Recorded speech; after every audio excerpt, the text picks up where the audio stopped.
सही मायने में भारत की इंटरनेशनल पॉलिसी की जीत उसी दिन मानी जाएगी जिस दिन हमें यूएनएससी का परमानेंट मेंबरशिप मिलेगा। And world's largest democracy has a de facto right to be a permanent member of United Nations Security Council. Gone are those days जब हम हाथ जोड़कर मांग करते थे कि हमें मेंबर बनाइए। अब ये हमारा हक है। हमें प्रेशर बनाना पड़ेगा यूनाइटेड नेशंस पे कि वर्ल्ड की लार्जेस्ट डेमोक्रेसी और उसे आप यूएनएससी में जगह नहीं दे रहे परमानेंट मेंबरशिप। ऐसे नहीं चल सकता है क्योंकि हमारी आईएसए जो है इंटरनेशनल सोलर अलायंस जो हमने 2015 में बनाई है उसके ही 120 से ज़्यादा मेंबर हैं। तो 190 समथिंग कंट्रीज़ के जो यूनाइटेड नेशंस में आप वर्ल्ड की लार्जेस्ट डेमोक्रेसी को बाहर रख के क्या मैसेज देना चाहते हैं। ये सही है कि पास्ट में हमसे भूल हुई है क्योंकि हमें ये ऑफ़र किया गया था। यूएस ने 1950 में हमें ये ऑफ़र किया था ताइवान की जगह पे और हमने इसे शायद चाइना को दिया। फिर 1955 में भी रशिया जो उस वक्त संयुक्त यूएसएसआर थी तो उन लोगों ने भी ऑफ़र किया था 55 में कि हम यूएनएससी में हम आए, लेकिन हमसे गलतियां हुई। वो पास्ट की बात कुछ और थी, तब के हालात कुछ और थे। लेकिन आज इतना बड़ा इन्फ्लुएंस है इंडिया का पूरे ग्लोबल वर्ल्ड में हर क्षेत्र में। अभी जैसे COP26 समिट चल रही है, क्लाइमेट समिट ग्लासगो में, वहाँ पे केवल एक इंडिया ही एक ऐसी कंट्री है जो कह सकती है कि हम पेरिस समिट के बाद हम we are on course to meet the target. और कोई कंट्री जो बड़ी बड़ी बातें की उन्होंने पेरिस में, कुछ कंट्रीज अलग भी हो गए पेरिस समिट से।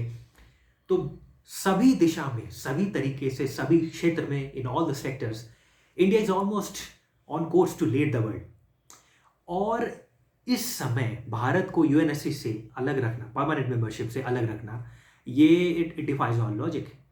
क्योंकि चाइना है यूएनएससी में, लेकिन China is not a democracy. और हम सभी इस बात को जानते हैं कि जब डेमोक्रेसी को हम को साथ लेकर चलते हैं तो हमारा जो डेवलपमेंट है वो थोड़ा सा स्लगिश हो जाता है, थोड़ा सा ड्रैग तो होता ही है, क्योंकि हमें इंक्लूसिव वे में सबको साथ लेकर चलना है।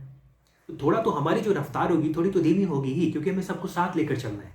लेकिन वो एक इंक्लूसिव तरीका है। वही जो चाइना का तरीका है कि हम यूनिलैटरली हम एक्सेलरेशन के साथ ग्रोथ पाथ में आगे बढ़ेंगे और सब साथ आए ना आए हमें उसकी परवाह नहीं है, और उन्हें फिर यूएनएससी में उन्हें आप वेटो राइट देंगे, ये नहीं हो सकता।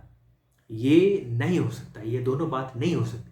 इसलिए भारत को एक पुरजोर तरीके से पूरी एक लॉबी के साथ वहाँ पे प्रेशर बनाना पड़ेगा यूनाइटेड नेशंस।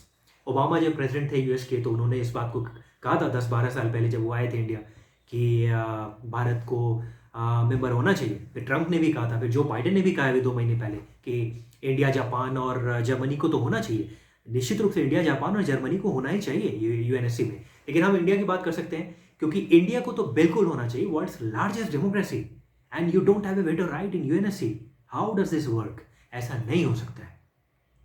तो अब वो जैसा मैं कह रहा हूँ, गॉड आर दोज डेज, हमें हाथ जोड़कर ये रिक्वेस्ट करने की ज़रूरत नहीं है, हमें असर्टिवली हमें अपने राइट्स को मांगने की ज़रूरत है। आज COP26 में जो वेस्टर्न वर्ल्ड है, डेवलप कंट्रीज़ हैं, जिन्होंने 60% से ज़्यादा एमिशंस पिछले 150 साल में जिन्होंने किया है, जिनकी वजह से ये सब प्रॉब्लम क्रिएट हुआ है, बाय द वे उनकी अपनी लाइफस्टाइल और तो वो लोग आज प्रेशर बना रहे हैं इंडिया पे कि नेट ज़ीरो। प्रेशर में इंडिया ने तो कह दिया 2070 नेट ज़ीरो डेडलाइन। हालांकि ये बात अलग है कि जो 100 बिलियन क्लाइमेट फाइनेंस की बात हुई थी 2009 में, उसका कहीं कोई जिक्र अभी नहीं है डेवलप कंट्री में, क्योंकि वो आज 1 ट्रिलियन से ज़्यादा वैल्यूएशन होगा। तो वो प्रेशर बना रहे हैं, आप नेट ज़ीरो, आप डेडलाइन बताइए। मिथेन वाले में आप क्यों पीछे हैं, आप कोल पे आप क्यों पीछे बैक ट्रैक कर रहे हैं। आप हमें एनएसजी की मेंबरशिप नहीं दे रहे, आप हमारे साथ टेक्नोलॉजी शेयर नहीं कर रहे, और आप ये हमें बताएंगे कि हम ये कोल छोड़ दें, हम ये कर दें, हम वो कर दें। ऐसा नहीं हो सकता। यही प्रॉब्लम है डेवलप कंट्रीज़ की, और इसीलिए एक बैलेंस ऑफ पावर के लिए बहुत ज़रूरी है कि इंडिया को यूएनएससी का प्राइवेट जो एक परमानेंट मेंबरशिप मिले। हम कहीं भी जाते हैं अपने घर को लॉक करके, जब कभी रिलेटिव्स के यहाँ जाते हैं 2-3 महीने के लिए, तो हम चाबी किसको देकर जाते हैं? हम किसी एक आस पड़ोस में एक ऐसे किसी लोग को चाबी देकर जाते हैं जिन पे हमें भरोसा है, क्योंकि वो रखवाली कर सकते हैं। उसी तरीके से ये जो चाबी है ये भारत के पास होनी ही चाहिए, यूएनएससी की जो वेटो राइट है। क्योंकि जब भारत के पास जब पावर आएगा तो विश्व सुरक्षित है। जितना भारत आगे बढ़ता है उत्थान की ओर जाता है, जितना भारत इंडिया डेवलप करता है, उतना वर्ल्ड सेफ है, सुरक्षित है।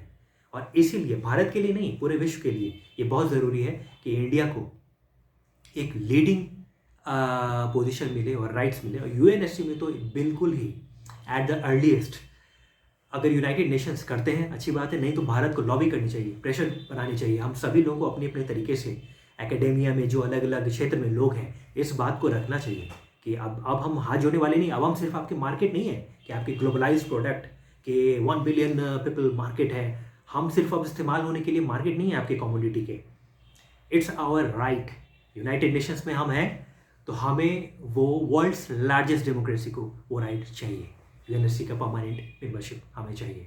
इस चीज़ को हमें बिल्कुल ही एक कसौटी माननी चाहिए कि इंटरनेशनल हमारी जो डेमोक्रेसी होती है उसे हम तब तक हम सक्सेसफुल नहीं मान सकते जब तक सही मायने में हम यूएनएससी के हम मेंबर नहीं बनते हैं। Let's hope one day we get to hear this good news.